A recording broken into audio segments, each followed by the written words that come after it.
He's got the whole world in his hands. He's got the whole wide world in his hands. He's got the whole world in his hands. He's got the whole world in his hands. He's got the major plan stealers in his hands. He's got the first time offenders in his hands. He's got the Latin real estate agents in his hands. He's got the whole world in his hands.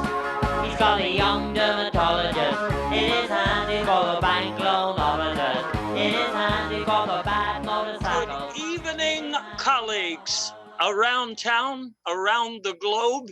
It's nice to be with you tonight, wherever you are and whatever time it is where you are. This is Paul Colby, your host for another astounding episode of our little get-togethers here on Thursday nights, where we talk about what is going on and going down around here and around the world.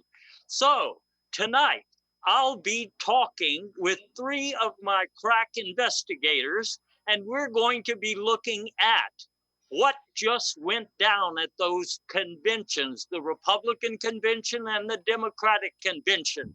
And we'll be asking what comes next as we head into the official election season. And if we have time, we'll take a look at how the economy is responding to the present developments and what it's likely to do in the immediate future. I'm not alone for this discussion. I'm getting used to having some of my colleagues aboard who do a lot of the grunt work for me. And they rarely grunt, by the way. They speak a lot of languages, and grunting is not one of them. But by the way, at the request of my producer, we are going to conduct tonight's show in Esperanto. Aren't we, folks? I'm not in Esperanto, boss. I'm in dire straits. I'm in constant motion. And I'm in a state of denial. Well, okay, so we'll be, I guess we'll be using plain English, the way it's spoken somewhere around here. And my English speakers tonight, if I can just introduce them one at a time. I have with me tonight Hanky Panky. Hank is a seasoned veteran when it comes to reporting on the undercurrents in the news. He's a method acting director of the Center for the Study of Ordinary Events at the East Western College of Hidden Biology in Scottsdale, Arizona. I think I know where that is. It's near the golf courses. Anyway, his new book, Love in the Time of Collusion, is upsetting monarchies and crime syndicates across the world these days. And Hank, before we get started here, I just wanted to ask you about these ordinary events that you used to teach and study. These days, we don't have many ordinary events. I wonder how that affects your work. I would summarize it just by suggesting that I find things at the center really energize my lifestyle, of living on the edge, living ordinary, but extra. That's it. Always something extra. And I'll tell you, I know somebody who is living an extra fine life right now. That's Evangelical. She is the Lila Boom Professor of Internal Combustion Politics at the Papal Academy. That's, where the Pope is. The Papal Academy of Conditional Ethics in Washington, D.C. And in the spare time that she has, she's also a lecturer on polluted soil mechanics and new uses for soft drinks in developing countries. And sometimes she even talks about the history of the opposition to spare tires. And Eve, since I've got you here in person for one time, I had a burning question. People keep asking me because you study polluted soil mechanics. I just wonder, do people bring you their microbes and ask, what's going on here? Yes, and what I end up doing with those is I take the polluted microbes and I sort them, and then I put them into, I have one of my old sewing kits that I use, and that way I can classify and label them. And now I've not gotten around to using them yet, but we'll see one of these days. That's relatively fascinating. I mean, in a sense. Um, and thank you for that insight. My last investigator who's aboard tonight is Lucy Goosey. Lucy, and what does that C stand for, Lou? Well, it's an interesting story. When I was born, my parents gave me the middle name Charles, but when I got into my 20s, I had it legally changed to Chiseled because what can I say? Oh, that's fascinating. You could be one of the new six faces on Mount Rushmore. Little joke there from last time we were together. Anyway, if you didn't know, Lou runs the Foundation for the Appreciation of Stomach Problems in Rochester, New York. And that doesn't mean just the stomach problems in Rochester. It means that's where the foundation is.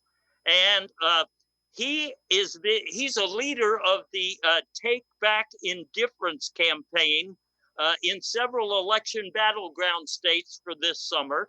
And he's best known for his role as an unarmed bicycle mechanic in the long-running TV show. What was it called? I Led 5 Lives. But it seemed like sometimes you were leading 6 or 7 there, Lou. Anyway, my investigators know how to dig deep beneath the cover stories these days and get at the real stories. You know that if you watch this show regularly. So what we bring you in the way of news is stuff you haven't heard anywhere else. And it's going to be like that tonight. We're going to first look at those conventions, the Democrats and the Republicans. Then we're going to look about 2 months down the road at the official campaign season, because now it's already Labor Day, and then we'll see what the economy is doing in response to all this. So let's talk about those Democrats. Coming into the convention, Joe Biden also had drama on his side in addition to old age. And some of that drama came with the announcement of his vice presidential candidate. And he wanted to stoke the interest of the people who are still undecided by making more announcements. So the first thing he did, and I think we've got a slide, he introduced a new White House gardener that he would be choosing. This gardener, don't we have a slide for that, Mr. Producer? Yes. The very famous, or at least around here where I'm from, the very famous Mr. Melvin Giles Jeter, who once wrote a book with Rose Gordon, is supposed to be the new White House gardener because he has an ability to communicate through flowers with extraterrestrial communities. And I think that's going to be a big part of the Democratic platform. Joe also named his choice for first dog. I don't know the name of the dog, but I understand from Lou, who has been checking this story, that this dog was actually invented by Tesla. So it must be a pretty old dog. Actually, believe it or not, it's even older than Joe Biden and Donald Trump. It was, in fact, invented by Tesla, and it actually barks in 12 languages, if you can believe that. But the rumor is that in my investigators are checking on it, that it actually contains both a recording and a tracking chip that's been implemented in the past few years. Well, that's fascinating. We're going to have more to say about recording a little later, because that is top of the news cycle tonight. But while we're talking about the Democrats, the next thing that came up was Joe Biden's position on heat speech, because it's been pretty hot this summer. I'm not talking just about the political climate. I'm talking about the country, because, half of California is on fire. Social media has been responding. As you can see in the slide here, Twitter, is set already to ban heat speech. It's bad enough for it to be this hot. It seems to be worse when they talk about it. I think I have And something to contribute here, boss. You know, not to be outdone, I've learned that the president is currently scouting nominees to run a ministry, U.S. Ministry of Half-Baked Ideas. And right now he's considering My Pillow Guy, the Muffin Man, Neverland's hydroxychloroquine, and a guy in Columbus named Bob.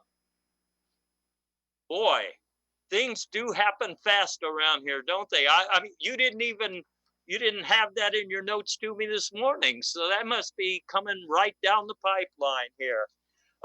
And speaking of climates and coming down the pipeline, uh, Biden is talking about going for the soul of America. He's been saying that for a long time, and he kind of named names. He said what he favors is an Al Green New Deal.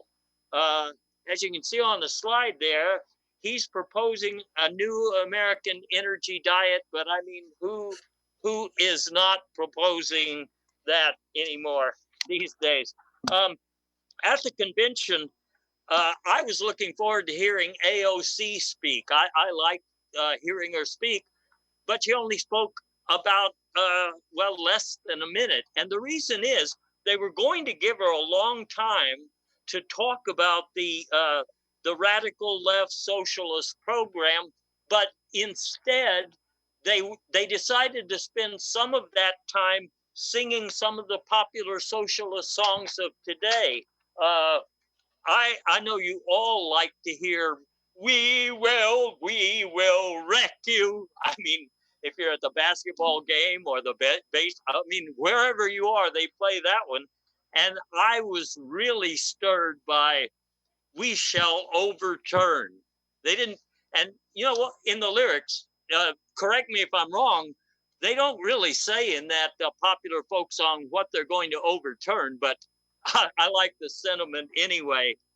And The Star Spangled Bunker was another one that I really enjoyed. I enjoyed it, but red glare, we don't have any air. Yeah, it's Yeah. a really, really a rousing tune. it was so today. I mean, those socialists, especially the radical socialists, are right on top of their game, I think. There were some actual some other cuts that actually landed on YouTube this past week as well, coming from the left. There was "Cheer, He Loves You," yeah, yeah, yeah, and they're mining Beatles all the way. So they've got "Hello, Goodbye, Curious," "Ticket to Riot," and then on the other side you've got folks like Kid Rock and Ted Nugent who are now pushing their angle from the right, like "I Want to Hold Your Handgun," "From Me, Dear Pool Boy," and of course I heard. Oh yeah, "Twist yeah. and Shout." I thought it was Twisted and Short, but maybe I heard that there's an alternate. That was the take. adult version, yeah, yeah. Oh yeah, That was right. the Ron Jeremy news. Right. Anyway, that's about. Well, the last thing I was going to say, there was a little bit of an uproar, rowdiness in the crowd when Biden started to explain his plan to destroy the suburbs, but he never finished. But I think Donald Trump picked up on it and he explained it. And speaking of Donald Trump, I guess we're talking about Republicans now, and the big deal at that convention, which was like the beginning of a new era of unreality TV shows. The big theme of that was let's make America great again, as it says here in the slide. And I'm sure you got that idea if you saw Trump over and over and over and over and over and over again during the festivities there.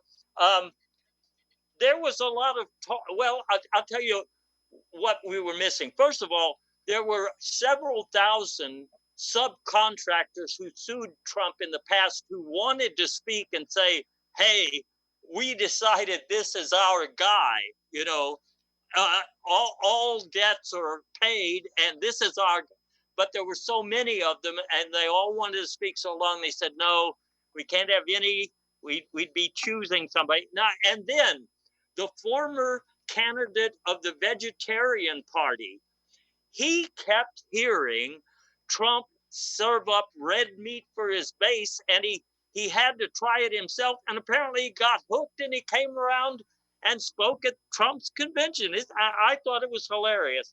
And there were several black supporters who also got a chance to speak. I guess they were all auditioning for the one solo cabinet position that will be available for a black person. In any case, though, the Republicans did try to imitate the Democrats in having high quality entertainment. So, but it wasn't really high quality. They had performances by Steely Dan and the artist formerly known as Pence. And similarly, boss, I think they also had difficulty with the food sponsors. Considering the president's favorite cuisine, which is quite well known, I think they were down to Hamburger King, Taco Bell Bonds, What a Hamburger, and Dick in the Box, which is a subsidiary of Halliburton. Oh yeah, those are very popular in the suburbs. Although, I guess if the suburbs are destroyed, then they'll have to move those downtown. Eve, you were telling me that you enjoyed one of the entertainers quite a lot, or I don't know if you I sure did. As someone who was welcomed with open arms and mouths and noses to the convention, I really enjoyed it was a a bluegrass punk band called the Benny Hillbillies. I thought it was great to see young people stepping up and really doing something with music, changing the face of music. I've been to a couple of their shows, and it seems like a lot of the people step up and then they step on each other. They sure do, boss. They do. Their variation on punk music. Anyway, then we got down into the real meat and potatoes of this.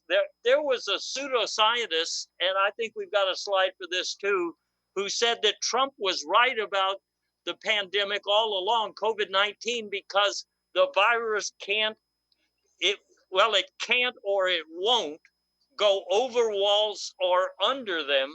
So if we had built Trump's wall, we wouldn't have had any problem here. Like we've had for the last few months. Also, by the way, he kept saying that there would be a new vaccine soon. And I thought maybe he was just confused about vaccine and vaccine, but it turns out I think he's looking for another new press secretary. They all have a running time of approximately 90 days, and then after they've kicked the tires, then they get kicked off the bus.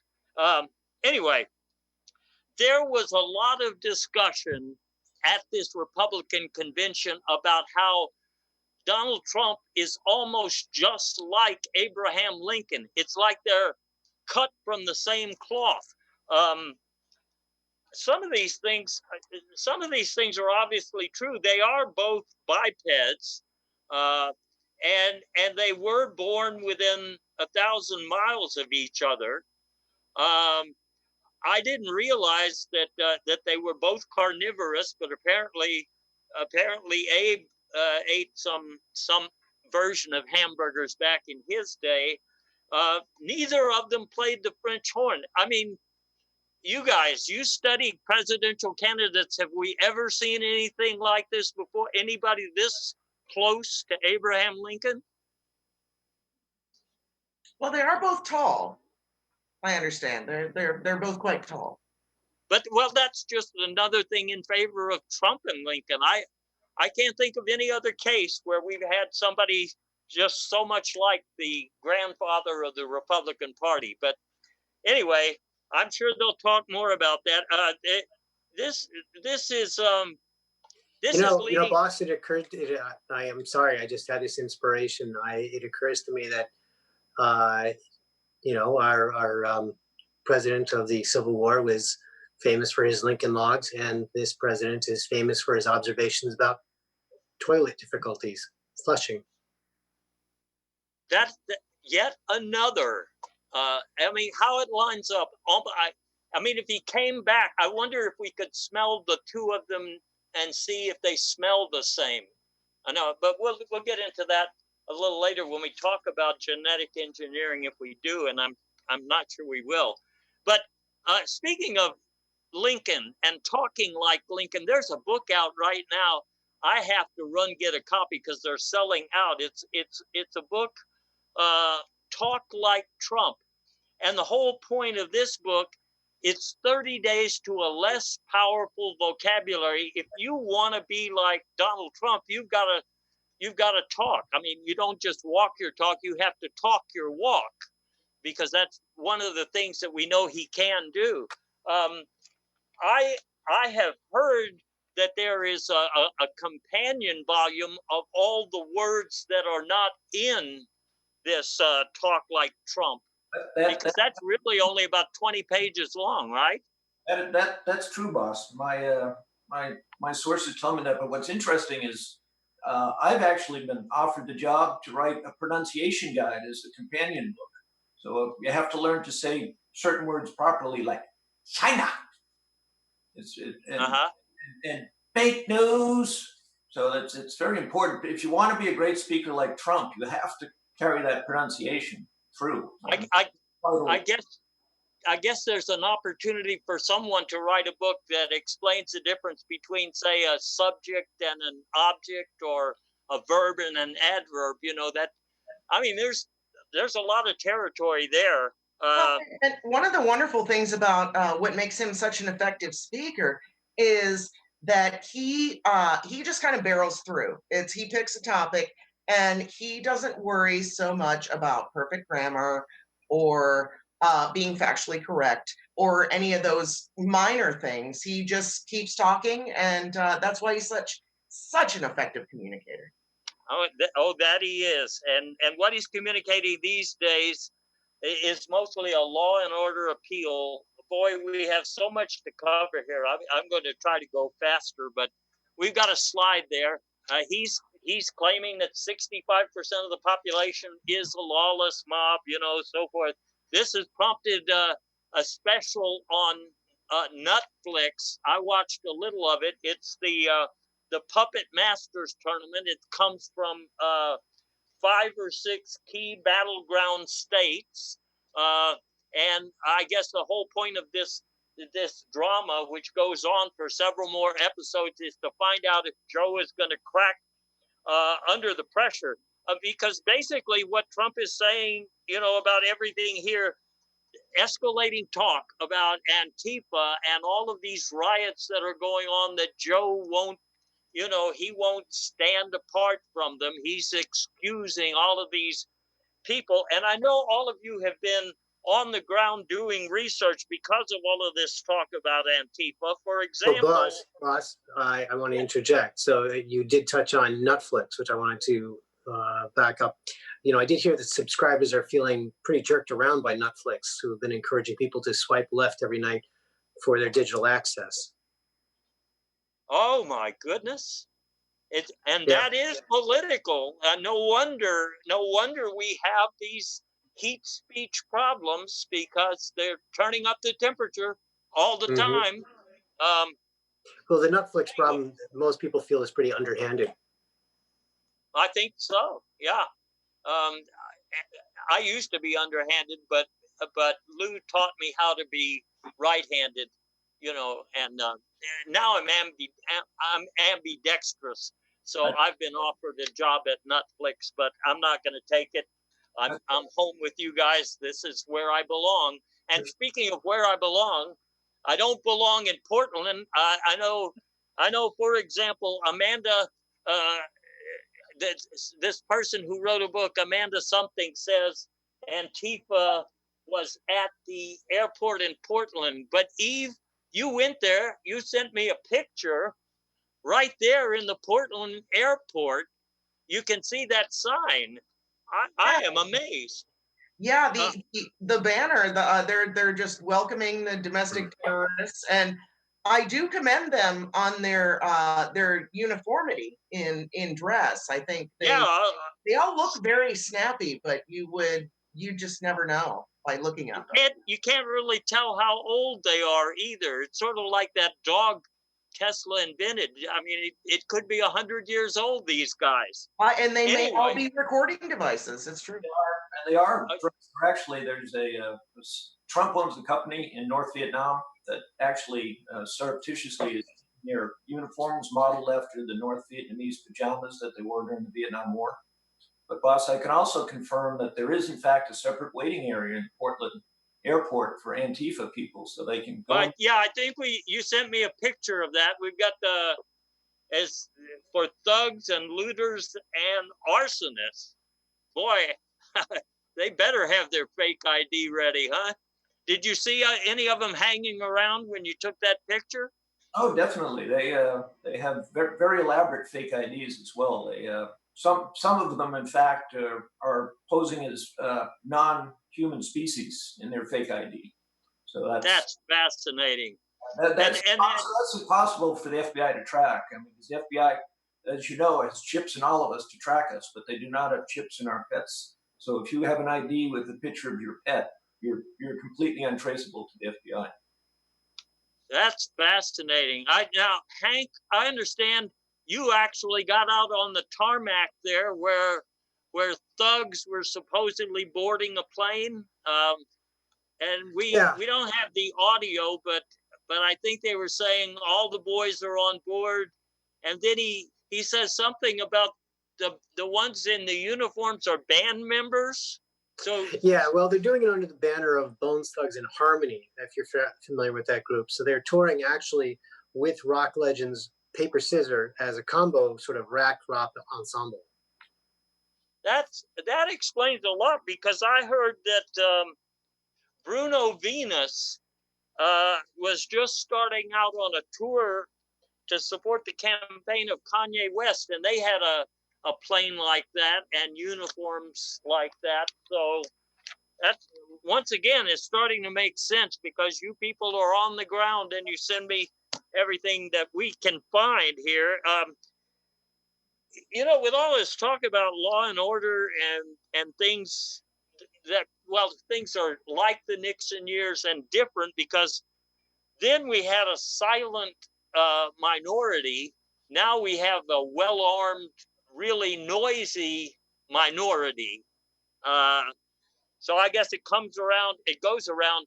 But after that convention, a lot of people, because Trump spoke from the White House, clear violation of some of our nation's laws. And so a lot of people asked him, mostly reporters, but just ordinary people too. They said, what about the Hatch Act? And the first thing that Trump said was, I told you everything in the Steele dossier is fake news. So apparently he thought we were talking about some sexual fetish. And then he... Oh, yes. I was told that he thought it was something, there is something called the ovipositor, and it is a sexual toy. And it's perverts use it because it deposits jelly eggs into the body, and it's just, now I do not know why our beerless leader knew about this, other than he was probably trying to protect our children. And so he did, he does his research. He's on Twitter very often. But I mean, jelly eggs those are for Easter. Those are for the Lord. They're not for perverts to put it in their little bang ding dong. I'm so sorry. I'm so sorry to use such blue language on your family program, boss. Yes, we are in the dinner hour here, but you've taught me a lot, so I'm going to let that slide for now, because did you have something you needed to say there, Lou? I was just going to say my sources tell me that he was actually looking forward to being indicted on the Hatch Act, because he actually misunderstood. He thought it was the Snatch Act. So he was right, and he's already. So yeah, he was an expert in the Snatch Act. So he eagerly looking forward to that. So, but he didn't plead guilty, as I understand. What he did do, though, after he corrected himself, he did say that he had been roasting Hatch peppers on the White House lawn, And then this just led to questions about the White House lawn per se, because Melania has been doing some redesigning. I think we have a picture of it.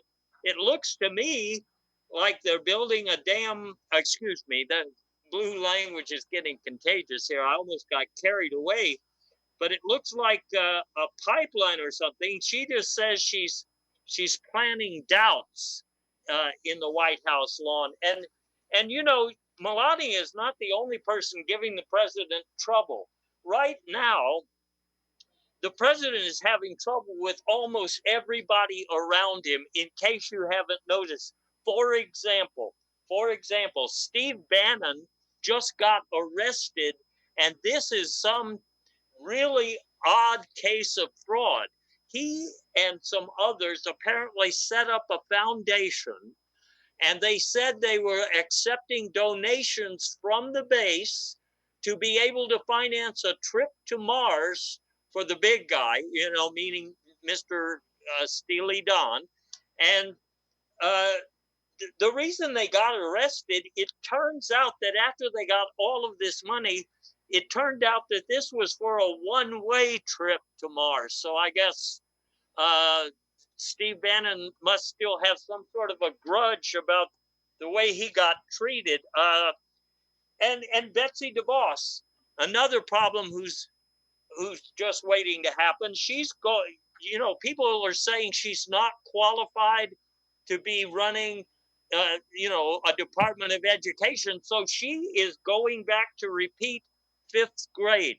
Did any significance there? I know I enjoyed 5th grade, but I haven't figured out why, except that her friends on the dance team are also in that 5th grade class.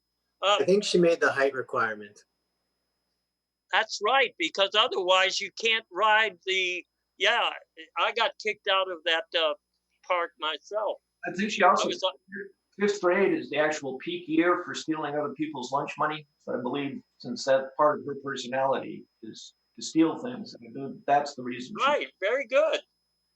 Another problem person, Kellyanne Conway. Now, apparently, she said she's retiring, but we have a story here. I just saw it the other day in the Stun Beaver City Reporter that says she was either fired or she's retiring, and we probably know more about that, huh? I thought it was just that she was real tired. As a busy mom, I can relate. Well, look, we've got a memo here. I can't tell you. It's one of my reporters who's not here tonight sent me this memo that she wrote to the big guy. This is Kellyanne talking to the big guy. She understands that he's been digging in on this problem of socialism. And she says, you know, I know you're already working to get rid of the post office, so I'm going to take care of the zoos, the public parks, NASA, garbage collection. In other words, she's just going down this list that sounds like something she got from Bernie Sanders, talking about all of the parts of American government and society that are already socialist.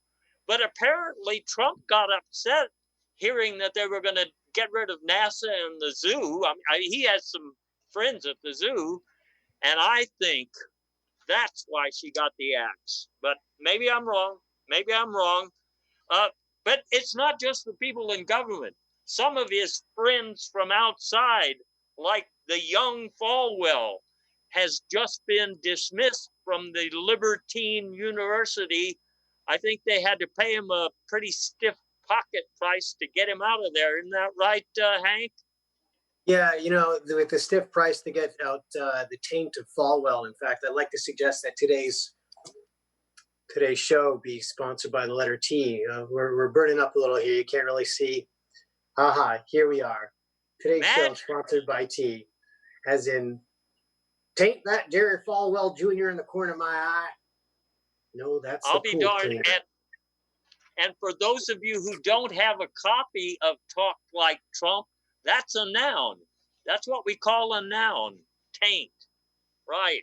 Hank, honey, are you okay? Do you need to stop, drop, and roll? It looks like Well, I mean, very no, serious. I just I'm well ventilated as I am, so it's just kind Oh, of good, it's good. very breezy here. So Yeah. people are ostracizing the pool boy, and I want to step outside my journalistic neutrality in his defense. I mean, who among us has not been there, done that to pay their way through college? I mean, I certainly did.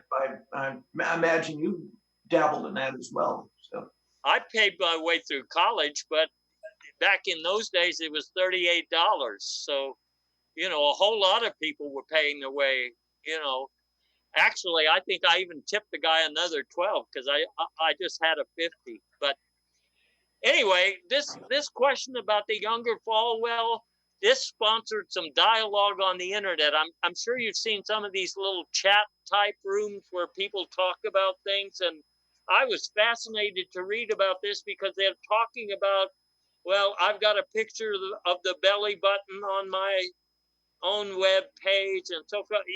And then I started doing research. It turns out that on certain social media platforms now, you can't actually show some parts of the body. And since we're in the dinner hour, I'm not going to name all of those parts of the body that you're not supposed to talk about.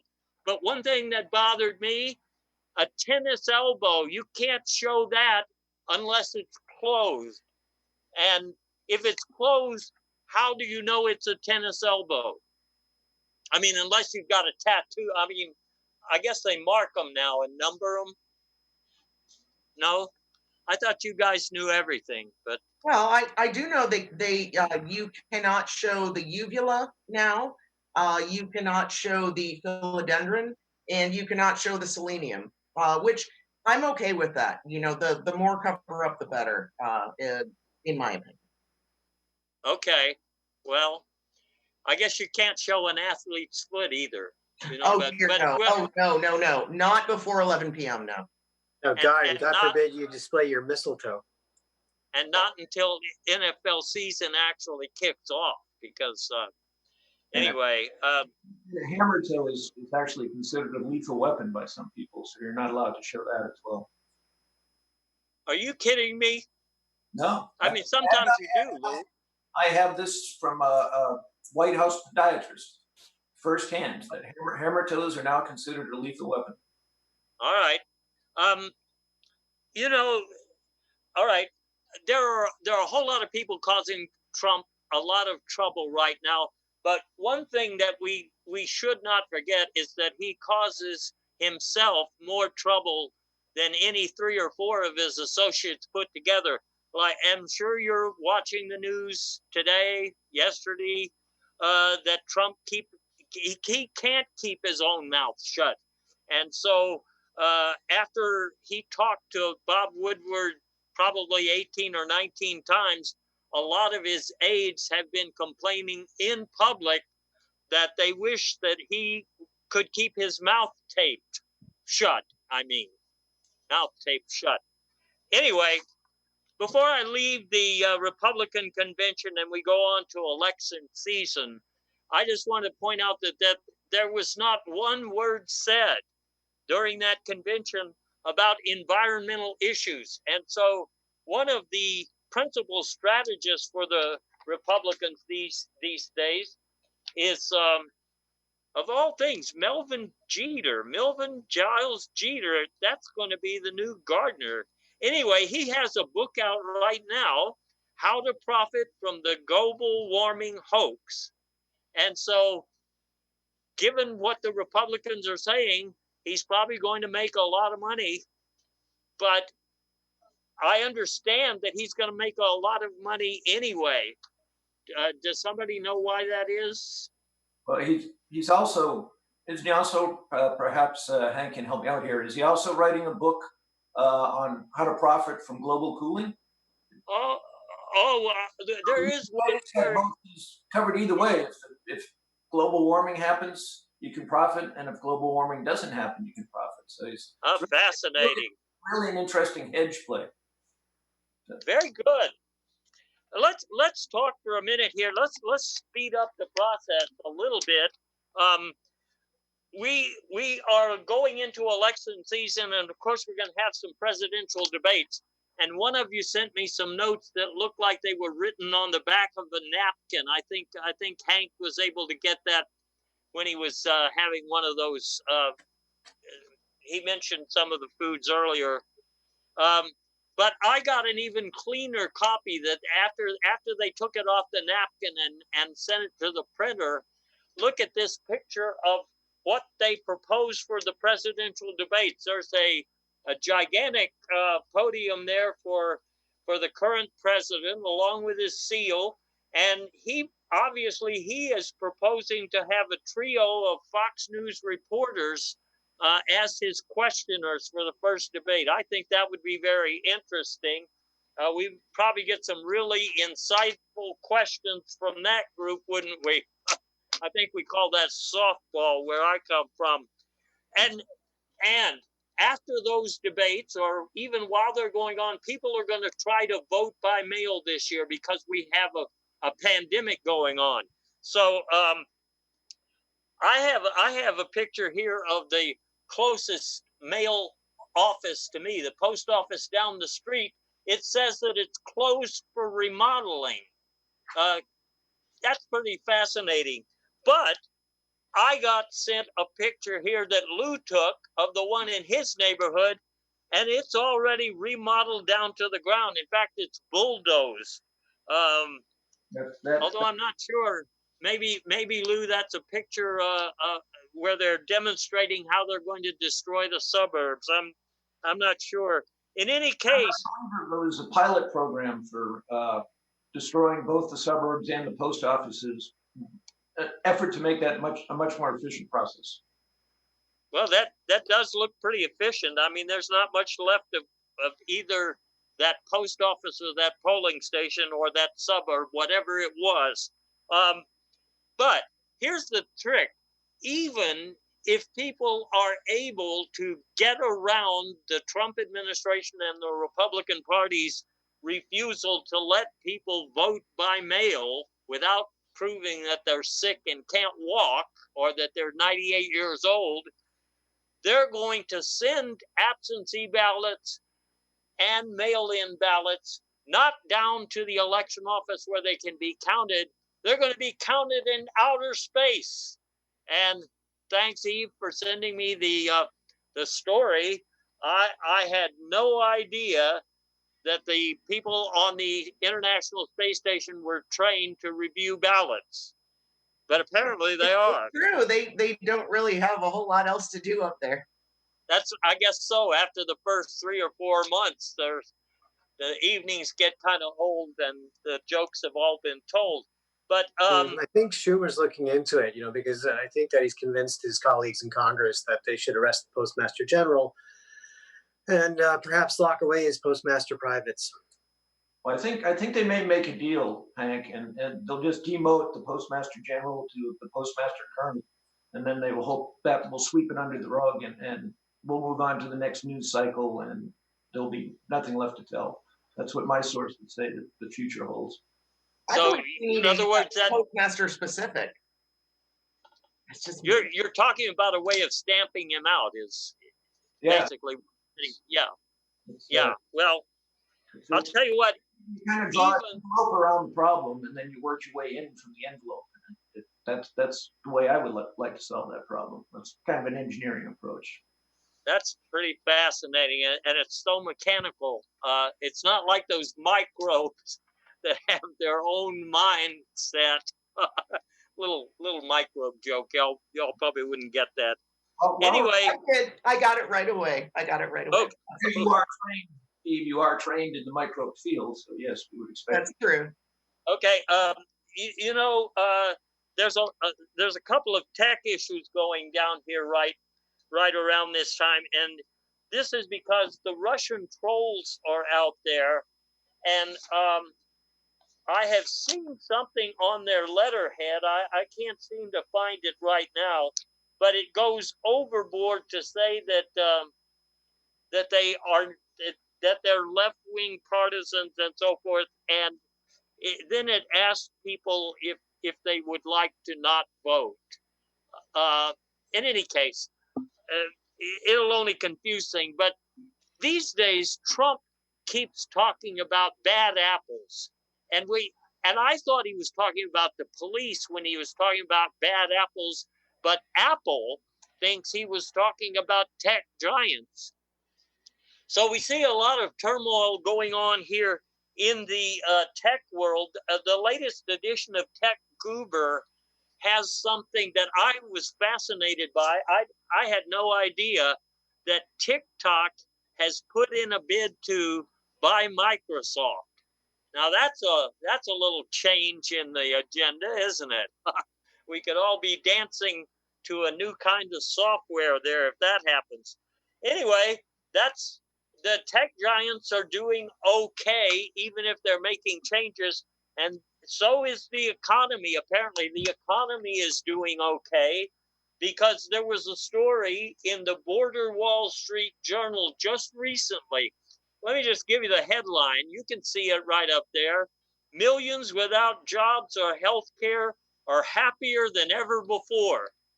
And I can't explain that. And I've read this whole article and I still can't explain that. So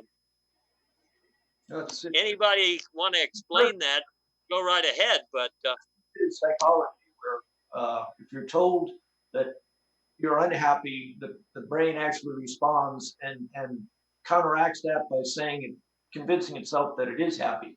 So Yeah. the more unhappy we become, the happier we become. Yeah, I mean, like my philosophy in the at the center is this is fine. this is fine, or does that mean you get fines all the time just for teaching what you do? I mean, citations is how I operate. Citations of sources. Citations. Yeah. So you can put those up on the wall and frame them like right next to your. I've read it before. I can never remember how that goes, but you are trained in that field, and the field is somewhere out there in the suburbs, right? It's about 22 miles out of town. But like you said, you're not in Esperanto tonight, so that's why the whole thing confuses me. Anyway, one thing that while we're talking about the economy here, the economy certainly includes hair and how hair is treated and shampooed and so forth. And one of the most fascinating stories to come down the pike in this election season, because it's close to the Speaker of the Horse. You know, we talked a couple of shows ago about how the horses are now beginning to talk. But the Speaker for the Horse, Nancy Pelosi, went to get her hair done, and she apparently got tricked. There was a news story in the Beltway Blabbermouth about it. Pelosi gets tricked, and apparently she took off her mask, and that's because somebody told her, said, "Ma'am, you really need a shave." I actually talked, boss, to a member of her staff, and then there's another twist on the story where she actually purchased a full day, a full spa day, and part of that involved a facial with a mud mask. So she thought that the mud mask would actually satisfy the masking requirements in San Francisco. I don't see why not. It's full of microbes, and they're all intelligent. And Eve can speak to that. They're probably beneficial microbes in the mud mask, I would assume. Is that in fact the case? Eve, is that a fact? I would say that's a fact. I suppose that's a fact. Yeah.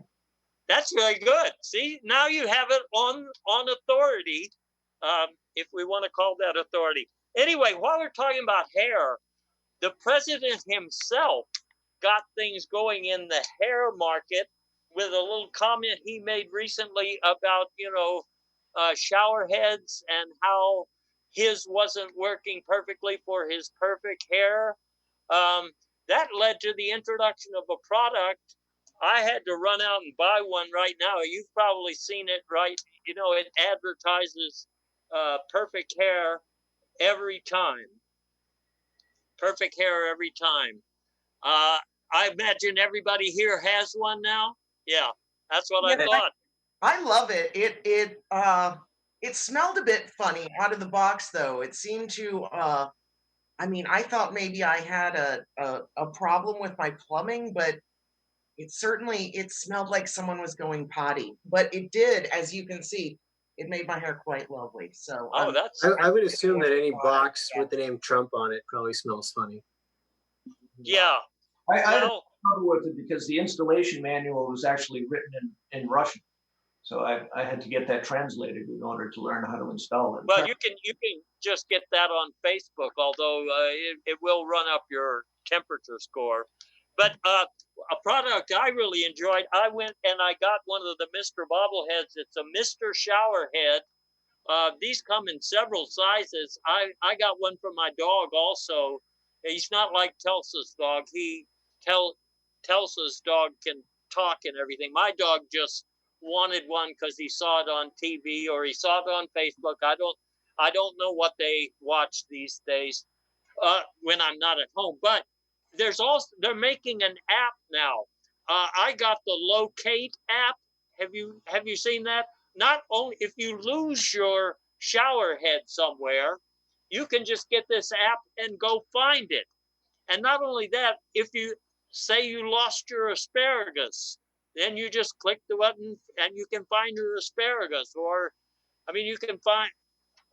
I don't have a duck suit, but it'll. Yeah, well, I went for the Mr. Asparagus head. It comes with a little mustache and the funny Mickey Mouse arms, and it's actually quite nice on a warm, lonely evening. Does it? Yeah. If you lose your moral compass, will it find your moral compass for you? Perhaps we could get this app in the White House. I tried it and it kept going back to the White House, and I said that is not I don't think that's the moral compass. No, So I'm not sure that works. Beta version, which is in engineering terms, beta is Greek for still doesn't work. So Yeah. I think you're right there.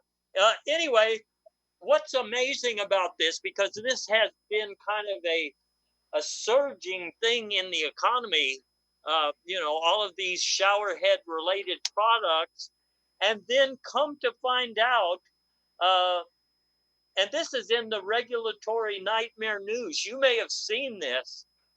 Apparently, and this also says that car crashes are linked to bad driving habits. I'll have to read that later. But it says here that they are reporting a surge in showerhead accidents. Now, I don't know if you guys had any experience, but I'll tell you what. I had this roommate in college. We were in a fraternity, and we lived in a pretty cheap rent house. Okay, I'll say that. And the electricity didn't always work reliably. Sometimes we'd think it was out, and then it would come back on. So one night, I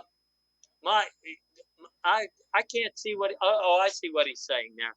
One night, a friend of mine, he was using the shower head as a blender, because we couldn't afford a blender also. And when the electricity went out, he thought it wasn't working anymore. And the darn thing came on.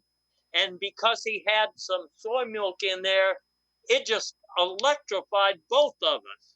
Wow. And anyway, so I've been wanting to tell that story about a showerhead accident for years, and I never. I'm glad you did. I was a little afraid of the end there. I kind of thought where you were going was showerhead accident like that might require a step stool and good lubricant. I can confirm the OSHA, with the pandemic, showerhead accidents are going up, and it seems with the isolation, it seems to be a lot of women are having showerhead accidents. And there's an epidemic of injured uvulas in the U.S. that goes along with this pandemic. I'll be dead gum. Well, I'm just glad you just taught us the dangers of soy milk, because I think it's an awful thing and it needs to be banned. Well, it's pretty good as aviation fuel. I'm just saying you shouldn't, cook with it, and as far as it goes, it'll probably kill microbes. So let me just tell you something.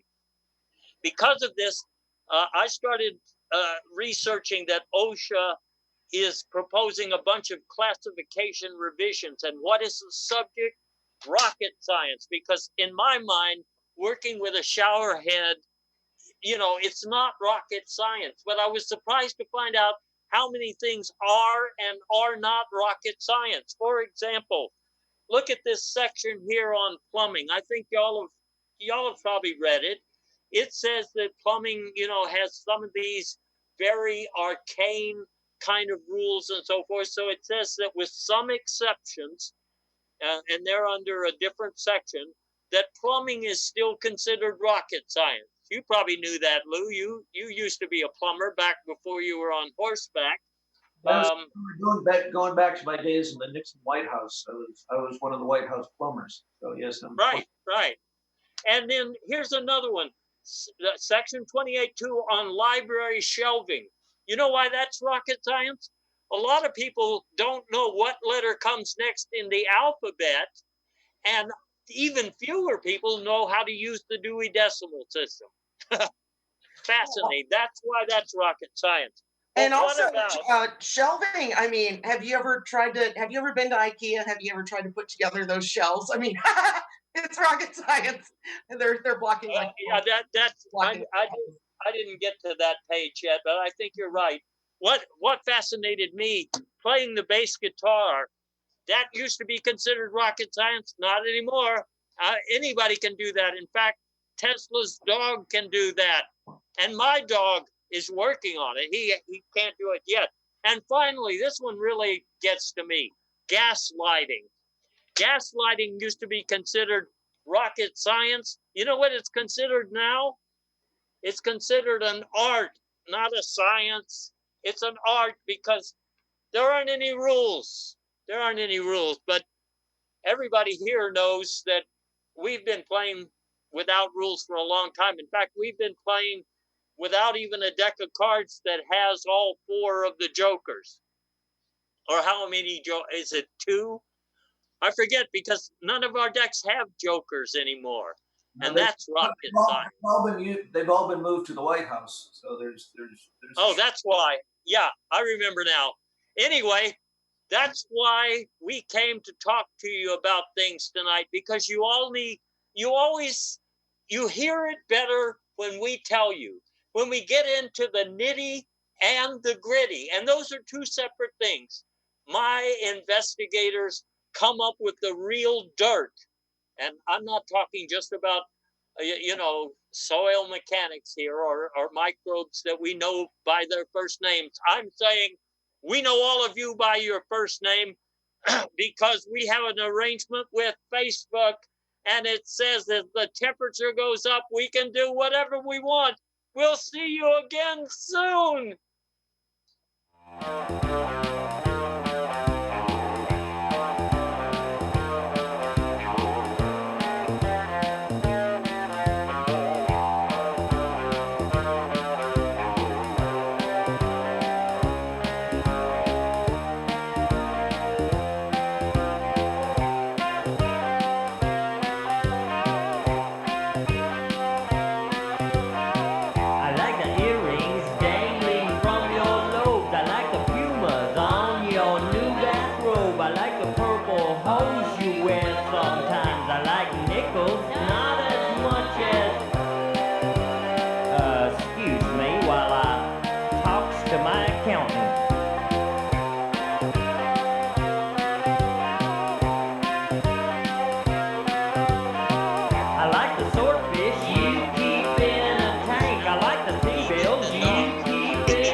Excuse me while I talk to my